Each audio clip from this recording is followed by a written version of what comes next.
10, 9, ignition sequence start. All engines are running. Liftoff and the clock is starting. Roger, the clock is operating. We're underway. It's one small step for man, one giant leap for mankind. It is a big quadruple leap for us with a half twist into episode 4, a new Kerbalcast. I find your lack of faith disturbing. I'm your LMP, Lunar Module Pilot, Biff Aldrin, and with me, our CMP, Command Module Pilot, Nostromo. Coming up in today's podcast, We'll talk about your messages in the crew report. We'll have some tips on how to perform orbital rendezvous and docking, an update on IC-3 and other Kerbal news in our mission briefing, another episode of As the Kerbin Turns. And we'll talk about the movie The Right Stuff in our non-Kerbal segment, but I digress. Man, Darth Vader is not a fan. He's really hard to win over. I think the only way we're going to get him on board, we've got to get Natalie Portman on this program. Ooh, question is, though, which Natalie Portman? Good question, because, you know, if you think about it, Natalie Portman from Star Wars, Natalie Portman from V for Vendetta, Yeah. both have really bad taste in men, so, you know, that works out for me. One of them has a British accent, you know, so you can't say they're the same. Yeah. You do not want Natalie Portman from Black Swan. Why is that? She would lock us in the broom closet, she would make out with us, and then our house pets would disappear. See, now I want to watch Black Swan. You do? No, I haven't seen it. Watch Garden State. Manic Pixie Dream Girl. There we go. We do want to say thank you to our audience, everyone who has downloaded and listened to the podcast. Also, a big thank you to the moderators who do the Kerbal subreddit. They have a permanent link to this podcast on our front page. And as always, big thank you to Squad. You can also reach us on Twitter at Kerbalcast. And we have our email, that's kerbalpodcast@gmail.com. We certainly welcome your questions, your comments, any story submissions you may have. If you want to record yourself and send us the MP3, we'd love to hear from you. Remember, you can always be part of the conversation. Now, it's time for our progress report. I've been playing the game for about a year. You are past the 1 month mark. How's it going?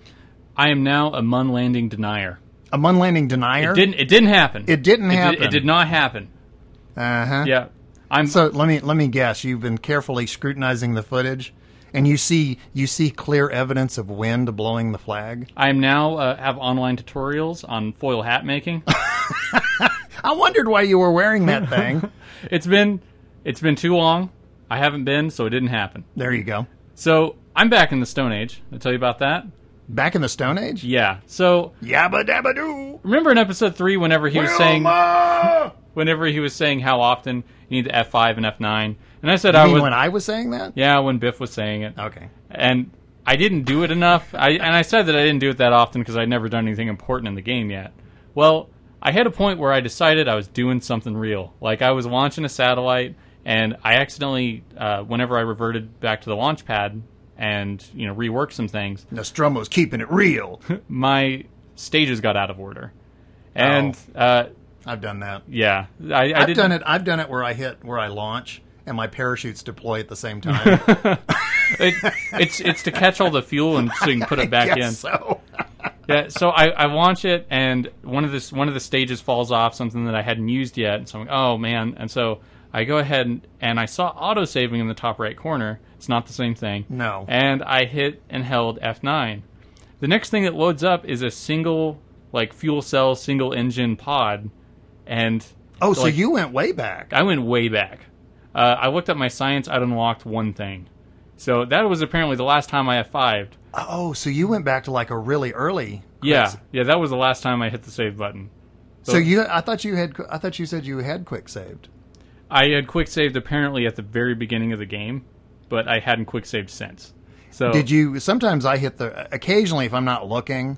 Yeah. It's like I'll miss the F5 key and hit something different. I think I did hit the F5. I thought I hit the F5 key while whenever I launched that time. So I thought I was reverting there, but I either miskeyed or I thought I did and I didn't.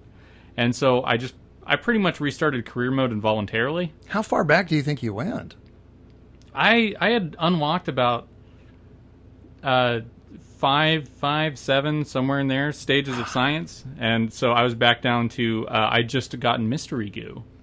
So, a real exciting world. So, is there the imprint of a foot on your computer monitor right now? Yeah, it's actually outside. I threw it straight out the window. So you're having to basically rebuild. Yeah, and it's kind of like we talked last time about how you've redone career mode a couple times. Now that I know all the different science that I can get just on Kerbin, it's going to be a lot faster because I can do my EVAs. I can fly to the poles. Get samples on different elevations, and so I'll just do that, and I'll be able to spring through it a whole lot faster. Because the cool thing about if you redid Mario, you got to go through the same. You have to go through the same levels each time, right? And what you learned is going to make you go through them faster, but it's not gonna. You're not going to be able to bypass certain things. With something like Kerbal, you learn skills that even though you don't have those next things yet, you can use them in what you currently have. So, I mean, there are people that said that you could land on the Mun within like the first 1 or 2 stages of technology. Right. So you could, I've seen a screenshot. Somebody put this online before they even had landing legs. They landed on the engine bell. Oh wow! I thought, okay, that was that's rolling the dice. Yeah, I mean, that's pretty chancy. You don't have much to lose when you're that far in. So I guess that's like those 50 sci-fi movies. It was always these giant rocket ships that landed. Yeah, just right on their thrusters. Yeah, right on the thrusters. It's like okay, yeah. You just reduce it enough. That sounded really bad. I landed right on the thruster. Ow! Well, I feel bad for you. Honestly, there's nothing worse than something like that where you go back to quick load and you discover, I'm 2 or 3 hours back. Yeah, like a save file corrupts or something. Yeah. And you're like, well, so much for all that time. Yeah, I mean, as new as I am, I figured most people have suffered mishaps with their rockets. I suffered one with myself. And gee, I've never done that. Yeah, so we've hit the point that I was actually given a task by Biff to see if I could learn how to rendezvous. And I didn't have any docking stuff, and I just went back to the Stone Age in my career file, so I went into the sandbox to try it. And actually going back to the sandbox, now that I know some of the base parts, I can learn things about the other parts from it. And I did try rendezvous. I did my homework. And there's where you put your foot through the monitor. Yeah. I mean, getting into orbit and figuring out that stuff, like, now I could replicate it. I got close to a half of a rendezvous once, maybe. But half a rendezvous? I got halfway to feeling like trying and failing again. It was like about as close as it came. That's hard.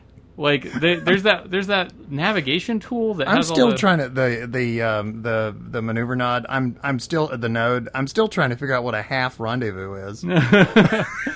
It's a pro move. It's only the pro move. Only the most elite. It's the Venus butterfly. Yeah.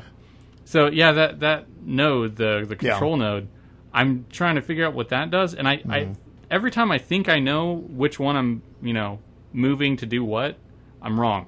Yeah. But, 3 wrongs make half of a rendezvous right. Oh, now I understand. Yeah, rendezvous right. There we go. Rendezvous right. So a righty wrong. And so, like, I'll move them around, and the orbit goes weird, fantastical places, and none of them are to the place I want to go. Go on Wiki. There's a symbol guide. It'll show you what each one means, because one of them will increase or decrease your orbit. Another one will change your orbital plane. I mean, they all do different things. Okay. And the maneuver node is, once you know how to use it, it's actually very helpful because you can plan your moves before you make them, and it reduces the amount of error, or it gives you much bigger room for error. So it doesn't do it for you though. It just puts a marker, and that's where you have to steer right, toward. That's right. Okay, that's right. Because I saw one that made the marker on the nav ball, and then there was another one that made it like a little. You're talking about like the little blue dot.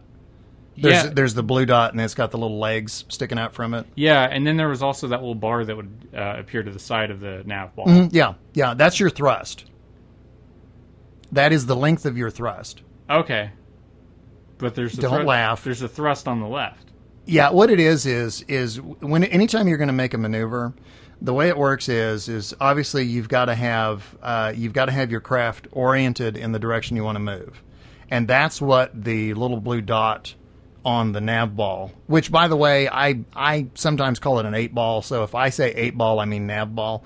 But the little blue, the dot with the legs, the blue dot with the legs, that is the direction that you need to have your craft oriented to. Okay. That's the direction you need to be pointing. Okay. Below that, you're going to see a countdown timer, and that tells you the time to the point where you're supposed to make your maneuver. And then to the right of the nav ball is a little kind of curve there. That's your delta V. That's your thrust. Okay. And that will tell you the length of the burn that you need to make. And if it's a short burn, like a couple of seconds, it's a good idea. You know, you can get right to the point of the maneuver. If it's a long burn, like let's say it's a 30-second burn, and it'll tell you down there at the bottom what it is. Yeah. Typically, it's a good idea to, when you're down to 15 seconds, start your burn at that point. So you want to do half your burn before you get to the node, and then the other half after.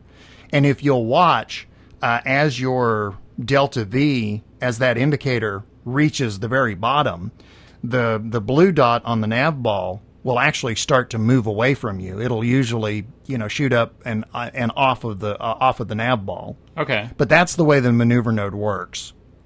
But again, I recommend strongly go to the wiki and look up the symbols, because each one does something different. Okay. Yeah, because I would try to set it, and I didn't know what any of these things did, so I got somewhat of an orbit that looked close to the one I was trying to match. Right. And I'm glad you brought that up, because rendezvous, that is one of the most difficult things you can do early in the game. And there's always somebody on the forums, or there's always somebody on the Kerbal subreddit that is asking about rendezvous. This week, for some reason, it seems like more people than ever are asking about it. And we've got a lot of letters that are dealing with that, and we're going to talk about that. In fact, let's go ahead and get to our crew report. There was a letter, and this came from Acco282, and he said, does it take any talent for docking, or do you just need to learn and try over and over again? And go ahead and read his comments right there. I've been playing Kerbal Space Program for a while now, but I've never managed to dock two ships together. I just end up with two completely different orbits, and that really frustrates me. I've watched several tutorials, but I can't live my dream by building a huge space station. Could you please give me any advice, or maybe tell me the special secret to docking, if there is one? I actually wrote him back. I said the only talent you really truly need is persistence. Yeah. I don't think I've said this. When I first got the game, the thing I wanted to do more than anything was land on the Mun. Yeah. And I think that goes back to, how we talked about I'm kind of a child of the space race. Mm-hmm. To me, landing on the moon was just, oh boy, I want to do that. Once I realized that landing on the Mun was going to require rendezvous, I started working on that, rendezvous and docking. I spent several hours a night for about 2 weeks trying to do this. And every night it was the same thing. I would maneuver one way and maneuver another way, and I would, I'd get close to the other craft and it would shoot right by me, and then I'd run out of fuel and I'd quick load again, and I would try again. This went on, literally for 2 weeks. And it got to the point where I was frustrated and I was not having fun anymore, because it was just, it had become, I honestly, I sounded like Acco282. Yeah. I really felt like this is impossible. Yeah, the game had become work. Yeah, the game had become work. The fun element was gone. And it was just kind of like, how there are some games where there's like the big bad boss that you just cannot get past. Yeah. You can't get back to the part that you enjoy because you have to get through some guy that's got, 400 lives and, 6,000 health points, and, you've got a pop gun and 1 health point. That's kind of how I felt. So what I did was I finally said, I'm going to take a break, because I can't take this anymore. Yeah. I've done that with a lot of games. Like, yeah. You'll play for a while, and you're like, I just have to be away from this. What's nice is I think that when you're trying to solve a problem, even when you're not playing the game, because I took about a 2-week break, I think that entire time something in the back of my mind was still working on it. Yeah. Was still kind of just chewing on it. Yeah, because you'll come back to it, and it's like, it doesn't seem as hard as it was. Yeah, you've heard that expression, sleep on it. You know, yeah. It's the same basic concept. Well, about 2 weeks go by, and it was, I think it was late on a Friday, and it was just kind of one of those, what the heck, I'm going to try it. And I reloaded the game, and I think I rendezvoused just almost immediately. And of course, then there was like 2 weeks of, how did I do that? How did I do that? You know, it's like I did it once by dumb luck. Yeah, it's just a very daunting thing. Like, I didn't even put that on my radar of like, oh, that'll be one of the hard things to do. It's like, oh no, landing on things, that's hard. What I thought was cool, and you can tell I've been haunting the Kerbal subreddit this week. Yeah. In response to that, the earlier one where the person said that, I'm trying and I just can't do this. Somebody wrote, it was Unistrut that wrote this, and then AutoWikibot followed up with a link. Actually, they both had a link, but they pointed out that the first time the U.S. space program, Gemini 4, attempted a space rendezvous, they couldn't do it either. And this is a quote. This is a direct quote from the Wiki article. It says, NASA engineers had not yet worked out the idiosyncrasies of orbital mechanics involved in rendezvous, which are counterintuitive. What tickled me about that was when you were trying to rendezvous, you were texting me. And I texted you back and I said, this is very difficult because a lot of what you have to do seems counterintuitive. And here it is in a wiki article, almost word for word what I said. Yeah, anytime I tried it, everything just got worse. I was like, okay, I'm supposed to just thrust this way. No. Well, let me say this about rendezvous. And this is, I'm telling you what works best for me. Okay. I said right at the front, episode 1, I'm a mid-level player. Whenever I tell you something, it is what's best for me at this point. A year from now, I may have a completely different perspective because I'm still learning. First of all, the nav ball, it really is your friend. You want to wait until the other craft is about, think of the globe in quarters, okay? And you want to wait until the other craft is about 1/4 away from you. Go ahead and launch into orbit, follow the same steps you did, and try and match as closely as possible the orbital plane, and not quite the height, but the orbital plane of the previous orbit. Now, this is where it gets counterintuitive. To speed up, you have to slow down. To slow down, you have to speed up. Okay? So, if the craft that you're trying to dock with is behind you and you need to have it catch up with you, then what you have to do is speed up to increase your altitude so that you're in a higher altitude than it is. That means that relative to the other craft, you're actually moving slower. And the other craft, I know, your face just furrowed. So it can pass you, or? Well, remember, we're talking, this is all relative. Okay. Because the orbit at the lower altitude is actually covering less distance. Even though it's moving slower than you are, relative to you, it's moving faster. Does that make sense? I think so. It's like, for example, race car drivers. You know how the one who's got the inside track is going faster? Yeah, because he's making shorter laps. Right. That's exactly right. Same thing with orbits. Like a racetrack, somebody who's driving on the inside lane versus somebody who's on the far outside lane. Even if they're going the same speed, one is going to outpace the other.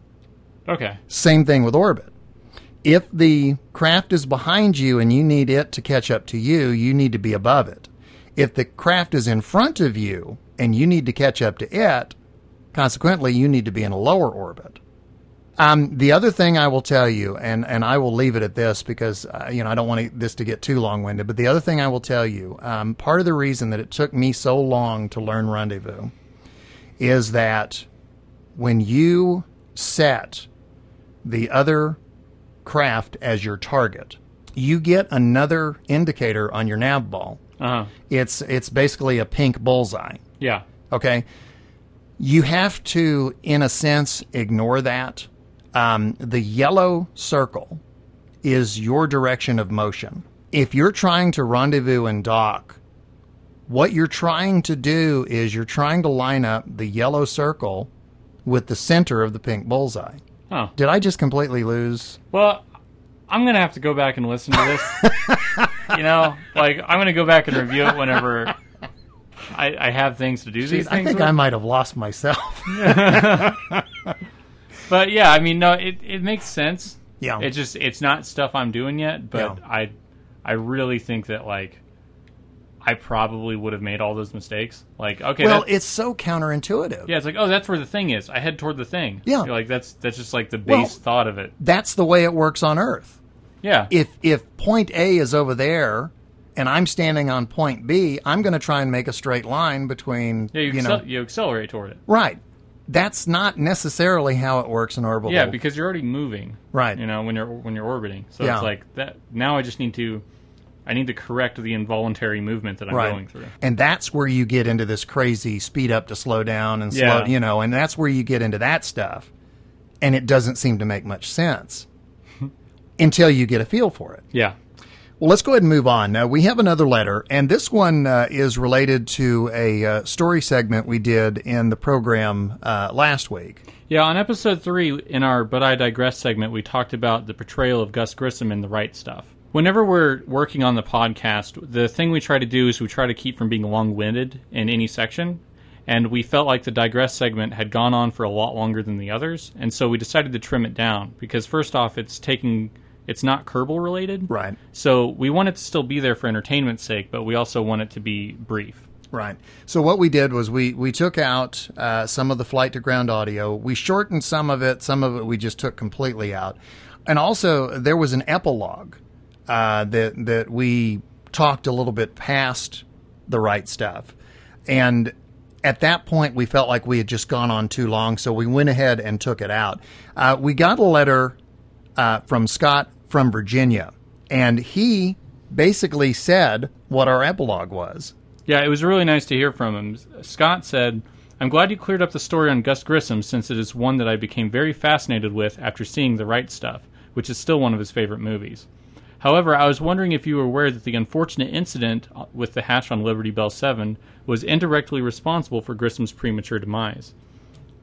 After having investigated the incident and concluding that Grissom was not responsible for the hatch blowing, the NASA engineers decided to redesign the hatch for the Apollo program by removing the bolts, changing it to be inward opening in order to prevent the Liberty Bell incident from repeating while in the vacuum of space. As I'm sure you know, Gus Grissom was tragically killed during a test of the Apollo 1 command capsule, along with fellow astronauts Ed White and Roger Chaffee. As pointed out in the second episode of HBO's excellent docudrama series From the Earth to the Moon, if they hadn't removed the explosive bolts from the hatch design following the Liberty Bell 7 incident, the 3 astronauts may have lived." Now, see, I am glad that he wrote that in, because that is, honestly, that is more succinct and to the point than what we were talking about last week. Yeah. And it's actually shorter. Yeah. Yeah, we... If we did the podcast uncut, you would probably get, an extra 30 minutes of unnecessary details. Right. And probably an extra hour of not very good jokes. Right. And us laughing at him, too. Yeah. But Scott from Virginia wrote in, and what I wanted to do, the what he's talking about, From the Earth to the Moon, we actually had a clip from that show that we ran and then took out for time.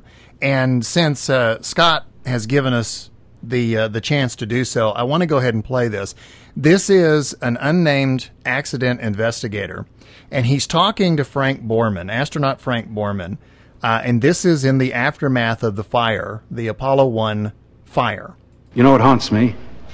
In a way, if it wasn't for me, the fire might not have been fatal. Why is that? Capsules in the Mercury program had explosive hatches, right? You pull a lever and bam, you're out of there in a second. Remember when Gus's capsule sank and everyone said he must have blown the hatch by accident? I was on the review board for that. I was the one who found out Gus was telling the truth. The hatch could blow by itself. It was because of that they decided not to use an explosive hatch with Apollo. Nice irony, huh? If I hadn't proved Gus right, we might have had an explosive hatch on this spacecraft, in which case Gus and the boys would still be alive and well. I'm not a big fan of irony. Once again, that's From the Earth to the Moon. That's a little soundbite that we originally had in last week's episode, but cut it out for time. Thanks to Scott from Virginia, we were able to sneak it back in and hopefully set the record straight about Gus Grissom. Another thing we want to thank Scott for is answering our question of the week. At the end of the podcast, we pose a question, and you can answer it through Twitter or through our email. And the question was, what do you think the backstory is for Kerbal Space Program? Quote, I think the Kerbals are not actually animals, but plants that evolved to become sentient, like Zahn from Farscape. This explains why they don't seem to need to bring food up with them, because they photosynthesize for the sunlight for their energy, as well as their green skin, since it contains chlorophyll. It also explains why there are no cities on Kerbin, since as plants they would prefer being outside in the sunlight and would have no need to build large structures to house themselves, although they would still need limited structures to protect their equipment from the elements. Now, being plants, they wouldn't have any need to hunt for food, so they had time to develop science and reasoning skill more quickly than humans. But this quick development also led them to become somewhat dim-witted and trusting in other areas, which is why there's always plenty of them willing to participate in the program despite the high mortality rate. Kerbals are dim-witted. I mean, the two most measurable things on them are bravery and stupidity. I know. Well, honestly, it's you got to imagine the Kerbal Astronaut Recruitment Center is, like some guy opens the door and sticks his head out and he goes, hey, who wants to ride a giant bomb into space? We do! Yeah, that sounds fine by me. Well, we got another response also to our big question of the week. What is the Kerbal backstory? And I wanted to give this one an honorable mention. This one came from Javanshir, and I laughed out loud when I read this because it's so random. He says, quote, I think the backstory is that there previously was some kind of program at the abandoned airfield, which is near Kerbal Space Program, or KSP. There could have been budget cuts, and then Jeb found some boosters. I think that raises more questions than it answered. That's the letter. But no, it's good. I like it. I love it. It's just so random, And then Jeb got some boosters. Yeah. So do I get to? I have a theory to answer. So do I get to? Yeah. You'll fine. allow it. Yeah, I'll allow it. If you will look on the surface of Kerbin, there is what looks to me like an impact crater. My Kerbal backstory is there was an asteroid impact which wiped out everything on the surface of the planet. There were some survivors that managed to get underground, and they have survived until the planet became livable again. They are now starting a space program so that they can intercept asteroids and prevent that from happening again before they try and bring their civilization back to the surface.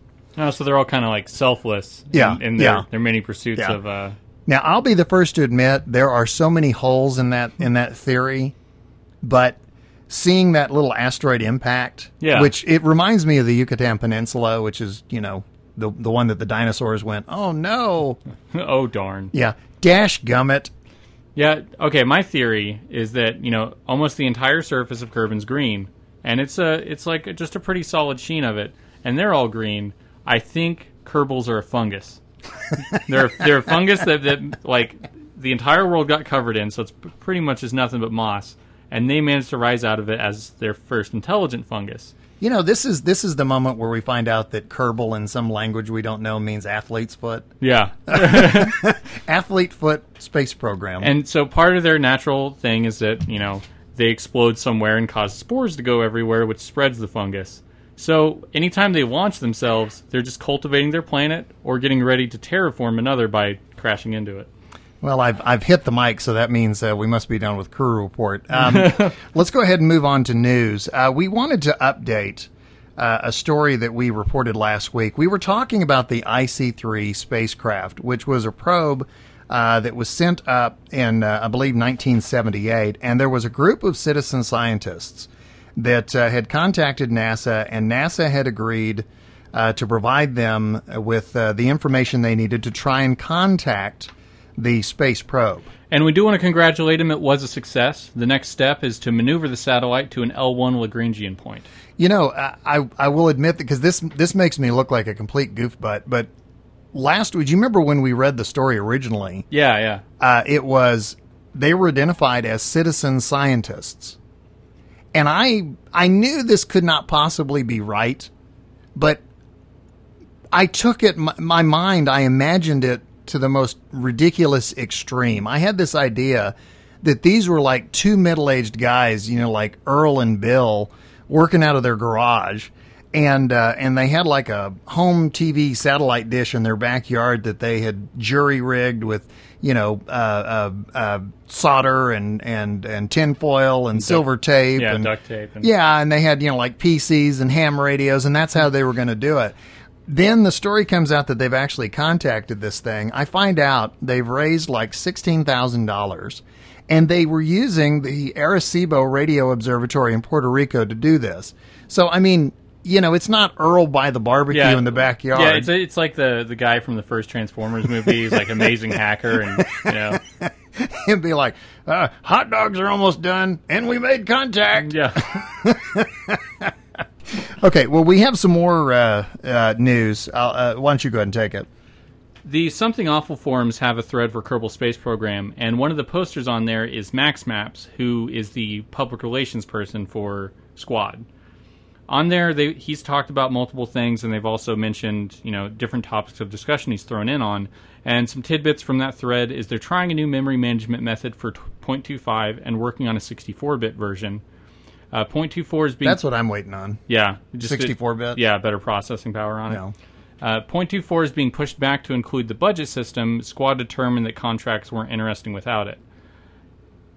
They also are working on a modder developer agreement in the legal sense, so they can make sure that everyone's stuff is represented but also protected, and, you know, nothing comes back ill. Because there have been things in the past with Minecraft or anything like that where mods would be downloaded, but they would interfere with other mods, like they wouldn't play well with others, or they would have parts of it that would include donate links to PayPal. Right. And for somebody who wasn't too familiar with the mods or anything like that, may think they're donating to the game itself, or it's actually going to the modder. We also have another news story, and this one comes from the Kerbal subreddit, and this comes to us from Maloon's Oreo.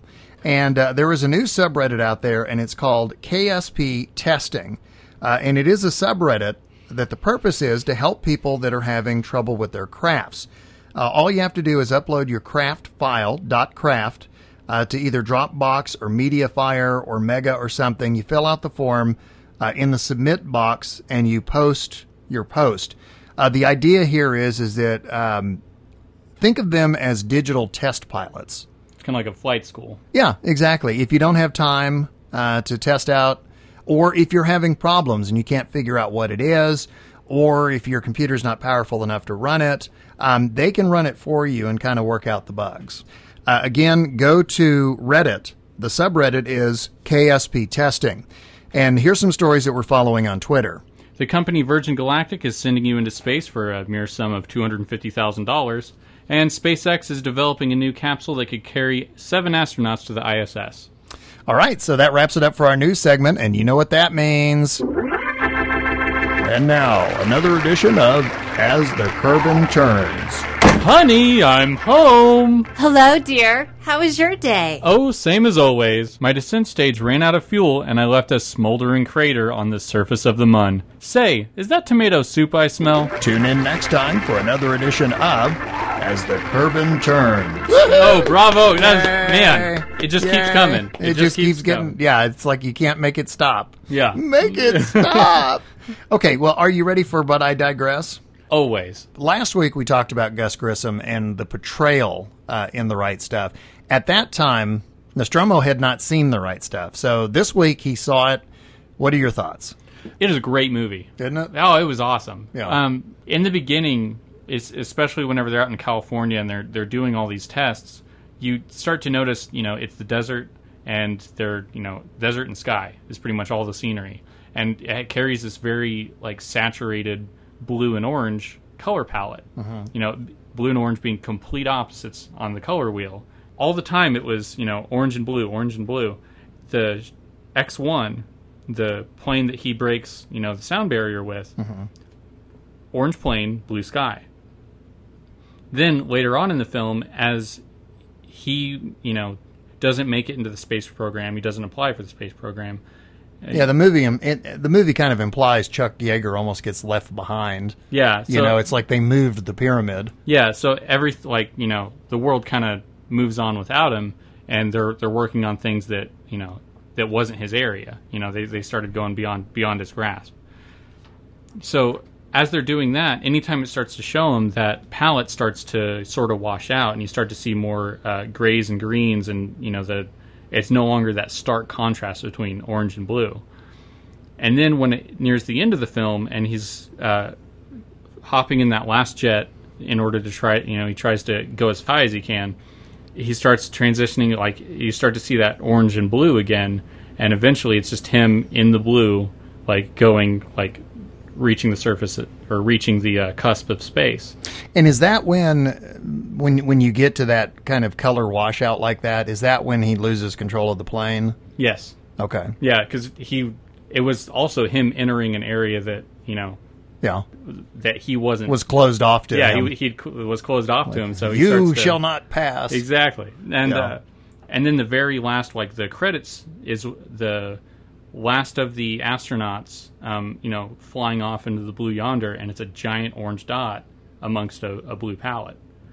And so I just thought it was really interesting that, a movie about you either have it or you don't, and, they have very opposite colors on there, and anyone who's currently pushing that, who's either having it or not, it's always with that color scheme. See, that's really interesting, because I've never really paid attention to the color schemes, but I can see what you're talking about. I paid more attention to repetition in the movie, which to me is used to great effect. It's used for comedic effect, but there's a couple of places where it's used for dramatic effect. The most obvious is every time the Russians accomplish something. Sputnik, Yuri Gagarin, and then when they do the lengthy orbits, the long orbital flight. Yeah. The way they do that is they show you footage of a Russian rocket going up, and then it cuts to a low-angle tracking shot that is following Jeff Goldblum as he is running down a hallway. And he's got hard shoes on, and it's a hard surface. There's no carpet. I think there's no music also. Yeah, well, no, there is the music, but you've got that echoey staccato going on, and there's this long track shot, and it ends with him bursting through a door. And the first time he says it's called Sputnik, and somebody says, "We know, sit down." The second time this happens, they show you again Russian rocket footage. Jeff Goldblum running down the hall, same track shot, same angle, but shorter. Bursts through the door, and he says, "They've got a man up there." Same person says, "We know, sit down." Third time they do it, they show you very briefly Jeff Goldblum running down the hall, same track shot, same angle, same everything. He bursts through the door, and then they cut to John Glenn. So they shortened the sequence each time. They made it more and more frantic. And by the time you get to that third one, it is also purely visual. There's no dialogue to it. And I think that it's a neat visual trick, but I also think it conveys that mounting sense of urgency. And I also love the comedic side of it. Jeff Goldblum and Harry Shearer have some great moments where they're constantly disagreeing about, the guy on the left is Yuri Gagarin. No, it's the guy on the right. And, they're mixing up their suit jackets. And, I mean, there's just constant comedy. Chuck Yeager, "Hey, Ridley, got some Beemans?" Yeah. Yeah. Well, I might got me a stick. I'll get you back. Yeah. Well, loan me some, will you? I'll pay you back later. Fire enough. Which, and I told you this before, that guy is the narrator. He's the opening and closing narration in the movie. Yeah. Ridley. There's a demon lives out in the thin air. I want to ask you, there's a couple of artistic touches in there that I would like to ask you about. Number one, what do you think of the guy in the black suit that seemed to be always in the background in the movie? I mean, since he was kind of the Undertaker, yeah. you know, it was just... I mean, I took him as he's Death. Yeah, definitely. You know, Death is always kind of on the sides waiting. Yeah, and with him and, like, the grim looks of the guy who hits the launch button, it was just that sense of dread that no matter how much you prepare or how, you know, skilled you were at this, there was always that factor that death was going to be there. I mean, whenever all the wives are talking, you know, in California near the beginning, they, you know, every time the truck starts up, it's crash truck. Yeah, is it the crash truck? Right. You know? So yeah, there's just always that looming sense of this could, your time could be up with this one. One thing I'm curious about, you had not seen the movie prior to a week ago, and you obviously heard the whole Gus Grissom thing that we did last week. Knowing the historical record and then watching that film for the first time, how did you see that sequence? It got on my nerves. Like, it really did. Like, because you have all these guys and they're all good guys, you know? And I mean, some of them have faults to one degree or another, you know, ego, pride, or, you know, whatever. And it just, like, the moment they show him having some moment of weakness, he just becomes an irredeemable character in a lot of ways. And they just never... Squirming hatch blower. Yeah, and they just... To quote the movie. They haunt him with it, but it makes it seem like he's been lying the entire time. So it never seems like he's the victim of bad press or, you know, a misconception. It seems like it's genuinely his fault, and he just won't be accountable. One thing I do not understand, Tom Wolfe is an extraordinary writer. He is a very good journalist. How he could write a book many years after the fact, after NASA had cleared Gus Grissom, after the Apollo 1 fire, after all of that, how he could write a book and not mention that, I don't understand. Yeah, if he wouldn't have been cleared, NASA wouldn't have taken him up again. Right. You know, if they're like, you know, if he's had any sort of panic to him, they're like, oh, let's send him up in another thing and we'll just have two guys watch him. Right. Well, I guess that pretty much wraps it up for our But I Digress, and wraps it up for our podcast as well. But before we leave you, we do want to ask another big question and have you answer it. Kerbal Space Program recently moved their mods from Kerbal Spaceport over to Curse.com. We want to know how the transition was and what are the pros and cons of that switch. Do you like Curse better than Spaceport? Do you miss Spaceport? Is it easier to find mods? Is it easier to download them? Please let us know. You can get us on our email address. It's kerbalpodcast@gmail.com. You can also follow us on our Twitter feed at Kerbalcast. And also, we do want to thank a couple of folks. First of all, the folks at Squad, number one, loving your game, having a lot of fun with it. Want to thank everyone who's downloaded the podcast and listened to it. We want to thank the moderators on the Kerbal subreddit. And as far as our music goes, we want to thank Professor Soap. You can find him facebook.com/Professor Soap.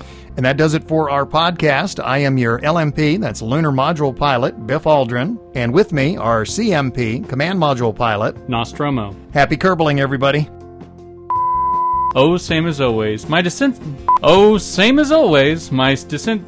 You can follow us on Twitter at Kerbalcast, and crap.